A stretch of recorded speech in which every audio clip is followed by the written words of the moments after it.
We affirm, resolved, the Supreme Court rightly decided that Section 4 of the Voting Rights Act violated the Constitution.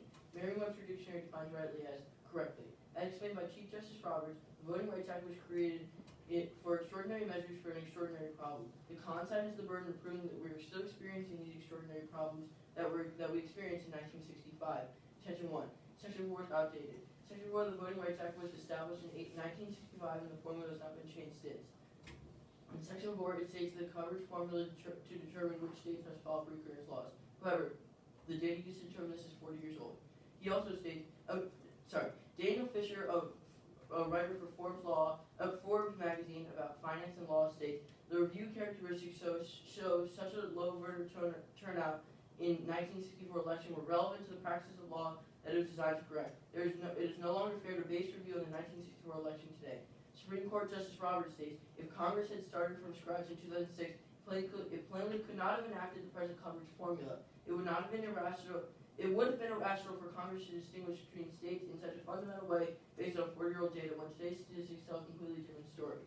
And it would also have been irrational to base coverage on the use of voting tests 40 years ago when such tests have been illegal since that time. Roberts states, today the nation is no longer divided along these lines, yet the Voting Rights Act continues to treat as if it were.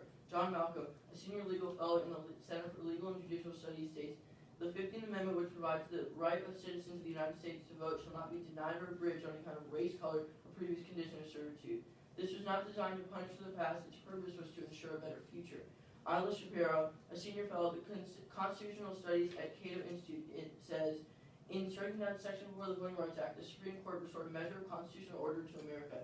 Based on 40-year-old data showing racial disparities in voting that no longer exist, this provision subjected a now random assortment of states and localities to onerous burdens. She furthers by saying in the 2008 election, a stunning 69.7% of black population was registered to vote and turnout rates were similarly impressive.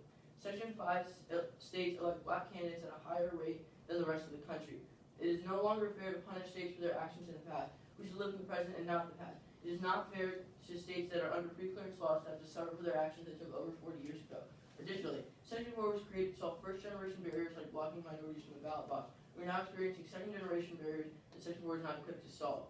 From the Center of Constitutional Studies at Jurisprudence at Public Interest Law Firm, the coverage formula explicitly targets only those jurisdictions that were using first-generation barriers a decade ago. The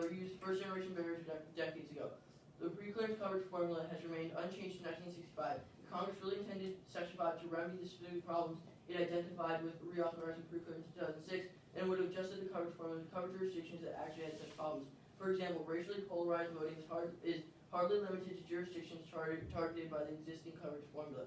Furthermore, massive disenfranchisement is no longer a problem. Abigail Thornstrom says, massive disenfranchisement is ancient history. America is no longer a land where whites hold the levers of power, and minority representation depends on extraordinary federal intervention. Today, southern states have some of the highest black voter registration rates in the nation, and over 900 blacks hold office in Mississippi alone. Contention 2, Section 4 violates federalism as stated in the 10th Amendment. Pre-clearance is the extraordinary intrusion of state sovereignty and the principles of federalism. The 10th Amendment states that any power not given to the states is given to the government, is given to the states or the people. By taking away the states' right to decide their voting laws, you're violating the concept of federalism. The Supreme Court states voter turnout registration rates in covered jurisdictions now approach parity. Blatant discriminatory evasions of federal decrees are rare, and minority candidates hold office at unprecedented levels. Section 4 of the Voting Rights Act violates the 10th Amendment in Article 4. States have changed, and we need to acknowledge their efforts. Charles Schuber from the Heritage Foundation states, 10th Amendment thus may function as sort of a fail-safe mechanism.